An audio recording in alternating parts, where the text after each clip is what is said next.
My dad chose my stepmom's son over me to run our family business, and 8 years later they're begging me to save it from ruin. I, 33, male, used to run my dad's 60 male business after I graduated at 21. I was a finance major, and my dad believed that I had business acumen, which is why he told me that I could take over the business when he retired. My mother passed away when I was 16, and since then, it had been just us. But when I turned 22, my dad told me that he was getting married again, and that he'd been seeing a woman for the past 2 years.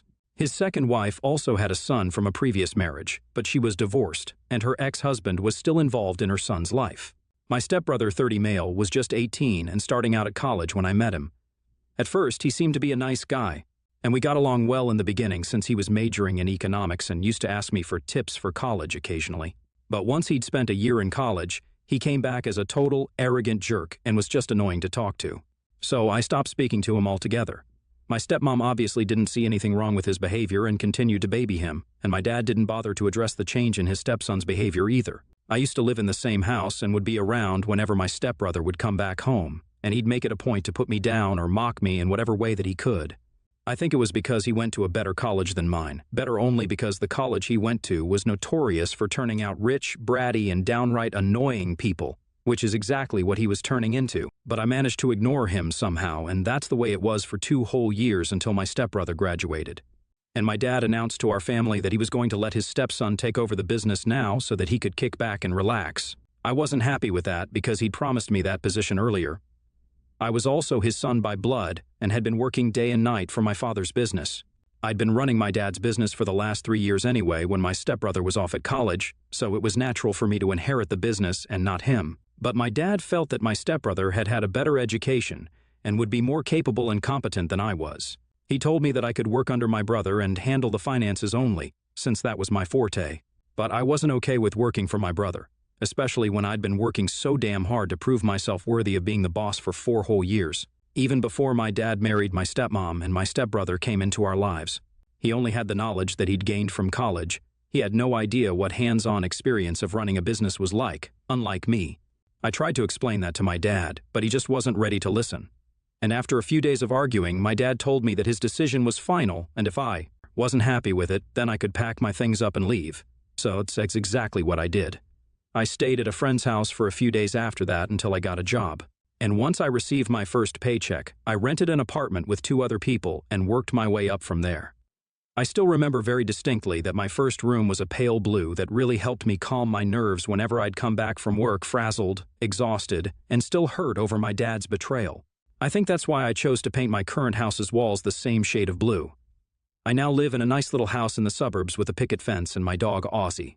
I'm a financial consultant at a huge company and lead a lonely but comfortable life.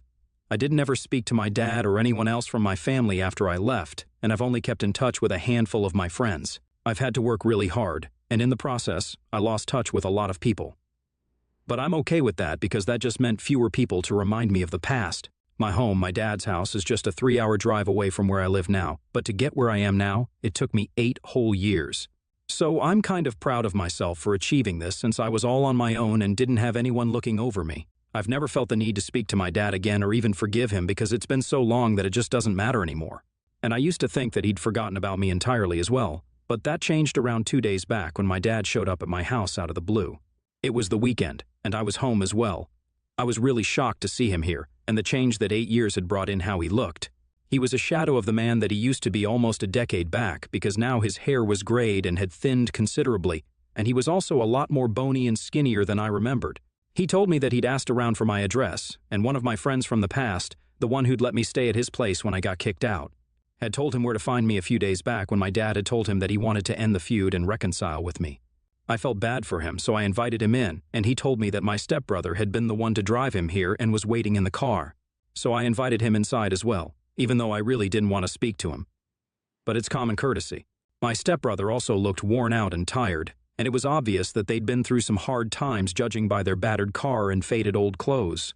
Initially, I thought that they were actually here to reconcile and that my dad would ask me to forgive him. But after some small talk, when they came to the point, they blindsided me by saying that they wanted me to rejoin the business, or else they'd go bankrupt and were in desperate need of my help. They wanted me to take over once more and save their failing business, which had been declining for the past couple of years, They'd even had to take out a loan and mortgage my mother's jewelry, which she'd left to my dad, to fund themselves so they wouldn't go out of business. My dad said that they'd both tried their best, but it just wasn't working anymore, and they were really close to going completely bankrupt if I didn't step in to help them.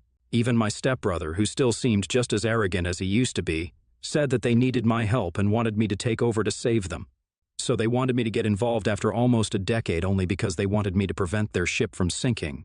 There was no apology either, and they'd approached me like they were here for a business meeting and not like they owed me an apology for kicking me out. When both of them knew very well that I was the rightful heir of my dad's business, I was meeting them after 8 whole years, and they were totally businesslike in their demeanor, which was fine. But they definitely owed me an apology at the very least. So I decided to treat them like I would treat any other businessman who came to me for help. I told them that I would be willing to help them only if they could offer me a higher salary than what my current employers were paying me. Which I knew they couldn't, because they literally needed me to save them from going bankrupt. There was no way they could pay me anything at all. My dad looked taken aback and stated the obvious, that they couldn't pay me. And neither had they expected me to ask for any money since I was his son, and I owed this to my family. But I told him that I made a decent amount of money where I work now. I led my life the way I wanted to. And it seemed unfair for them to expect that I'd give up the comfort of my current life just to bail them out of trouble when they hadn't been in touch with me. And neither had they cared enough to even check up on how I was doing the last 8 years. So if I hadn't expected them to reach out to me and take care of me in my times of trouble, then neither should they. And I believe that I was being very fair to them. I made it very clear to them that my only condition to come back was that they should pay me twice the amount that I was making right now. I thought that they would argue with me or try to force me to come back, but instead, my father just totally broke down in front of me. And I think this was the first time that I ever really saw him cry. Even at my mother's funeral, he was sad, but he didn't let himself break down the way he did the other day. He's a really stoic man in general and has been the same way for my entire life, so this made me feel like absolute crap. And my stepbrother didn't help the situation either. He told me that they'd expected better from me and had believed I would step up and be a good son, but I'd let them down. They left after that, and my stepbrother told me that they'd still be willing to have me back. But what I said today was not cool, and I owe my dad an apology for being so disrespectful and selfish. My dad didn't say anything else to me after he'd wiped his tears and left without a goodbye. It's been 2 days since then, and I don't know what to do about this situation that I'm in. I wasn't actively trying to humiliate them and insult my dad, but now I don't know. I don't feel too good about what I did, and this is definitely not as satisfying as I'd expected to feel. I just feel so horrible about what I said, to be honest, mostly because my dad started crying, and I think I owe my dad an apology because my intention was to get back at him for what he did. But I think I ended up really hurting his feelings. I need some advice because I have no idea what to feel or what to think right now. Am I the a-hole for demanding that my dad pay me twice the amount that I earn right now if they want me to take over the business again, knowing that he can't afford it? Update 1. Hello, it's been a week since my dad visited me, and after a lot of thought, I decided not to apologize to him or reach out to him again. I read the comments on my post and the messages that people sent me, and most people think that I don't owe him an apology. I feel the same way now, since I thought about it and I realized that I was just being too emotional because my dad had ended up crying. A few days after that, I thought about the 8 years that I'd spent without my dad and the amount of tears I'd cried during that time because I literally felt like I had nobody. My mom was gone, she passed away after a massive heart attack, and my dad preferred his new family, new wife and son over me. A few of my friends did keep me company and boost my morale, but even they had their own struggles and hardships. So it's not like they could provide the same emotional support that my family could have. I'm glad I'm still in touch with some of them, though, because they really did help me to the best of their abilities. But still, I could always feel the void that my parents left. Thinking about all of that really put my dad's tears into perspective and made me realize how unfair it all was. My stepbrother even had the guts to tell me that I needed to step up and help and also apologize after what they'd put me through. None of them had thought to reach out to me and get me to come back even once after I'd left. None of them bothered to find out whether I was even alive or not, until it was them who needed my help, and then they came running to me and expected me to just help them without as much as an apology. Truth be told, I might have even considered helping them out and taking over their failing business had they at least acknowledged their mistake and apologized for it. They just needed to admit that they'd messed up, and then I probably would have offered to help them out myself. They wouldn't even have had to ask. I'm not a very cold person. I like to think of myself as a forgiving human being, but even I can't forgive someone who's not even sorry.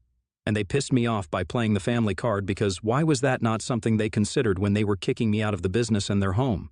They didn't stop to think that I was a part of this family, and that maybe I deserved to be part of the business that I'd helped run for a couple of years. I'd had more experience than my stepbrother, and no college degree can buy you that, that's for sure.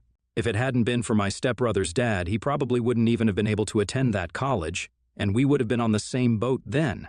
My stepmom's last husband and my stepbrother's biological dad is a relatively rich guy and could afford to send him to a better college than the one I went to. And for my dad to use that against me back then was absolutely unfair. He could have sent me to a better college, but he chose not to because the one I went to would teach me all I needed to learn anyway. And he didn't want to waste money on more tuition when eventually I'd just be taking over the family business. He was the one who made the decision for me and then used it against me when it was convenient for him, which is what hurt me the most. So no, I don't believe that I owe him an apology anymore. And if they contact me again, then I'll tell them once and for all that I'm not interested in coming back. I've built a life for myself far away from them now, and that's the one I'm going to choose. Update 2. My stepbrother texted me today to ask if I had given any thought to their offer, and I told him that I wasn't coming back. So thanks, but no thanks. I'd already blocked them all a few years after I'd left, but I hadn't changed my number since then, so they knew how to find me if they wanted to. My stepbrother had probably changed his number, which is how he'd been able to text me. He wasn't happy with my response and decided to call me up several times, but because I was at work, I wasn't able to respond. This happened in the morning, and once I was done with work, I decided to block his new number as well on my way back home. But that turned out to be kind of pointless because once I got back home, I noticed my dad's car parked right outside my house. I was really annoyed to see that, and when I was about to do it, I heard my stepbrother call out to me. But I pretended not to hear and went inside as fast as I could, and then slammed the door shut. I was in no mood to deal with him after work, so even when I heard him knocking on the door and demanding that I let him in, I said that I wasn't interested in talking to him, and that he needed to leave right away if he didn't want me calling the police to escort him out. And then it was the usual. He started accusing me of being selfish and said that I was being cruel on purpose just because Dad had chosen to let him take over almost a decade back. And now I was bitter and vengeful, which is why I was refusing to help them. I didn't even try to justify myself and agreed, then asked him to leave again or else I really would report him.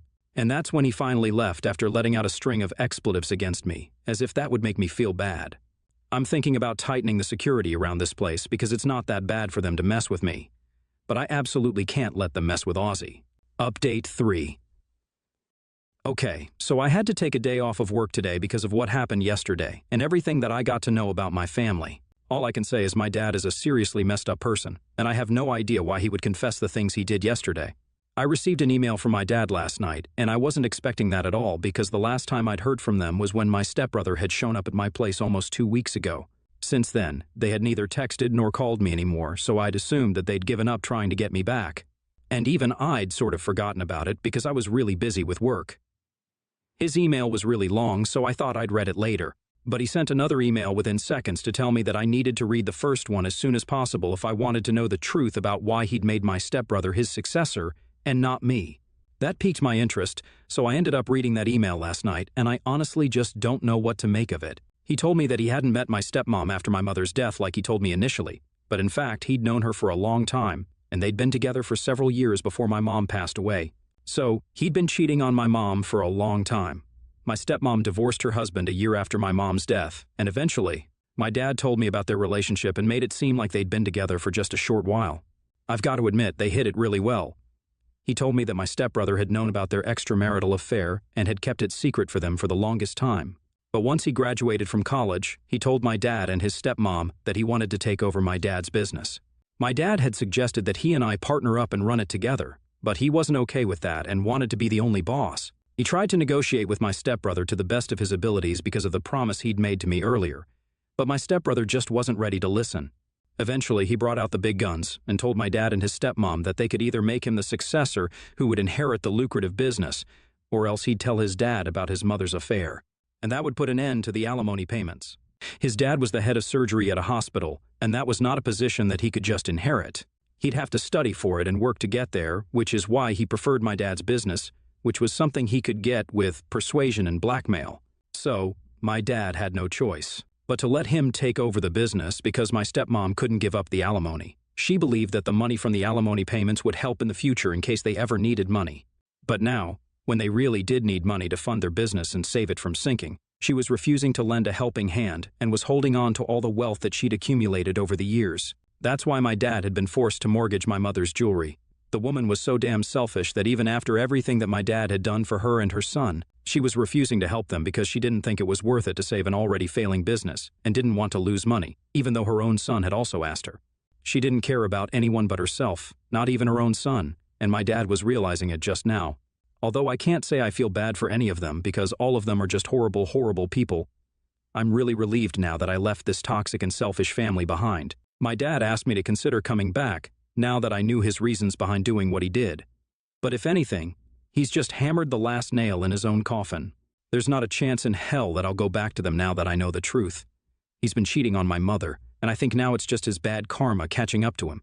So, for him to think that I'll actually feel bad for him and come back out of pity is just delusional. I don't know what's going to become of my stepbrother and stepmom, but they're such crappy people that I think they have a really bleak future in store for them too. But yeah, I'm glad that I'm out of here because my dad's last email just made sure that I'll never go back to that family and stay as far away from their mess as I possibly can. Update 4. Hello everyone. Thanks for checking in on me and for all the sweet comments and messages you guys left for me. I feel like I have a lot of online well-wishers now, so that's nice. I also learned about some of you who are going through similar experiences with your families kicking you out. And all I want to say to you is to hold on, it gets better. Just keep working towards your future and don't give up. My family has left me alone, and since it's been close to a month, I don't think they're going to contact me again. I blocked them all again and haven't bothered to find out what became of them or the business because I'm content with my life now and have no desire to ever think of them again. Now it's just me and Ozzy again, like it always has been.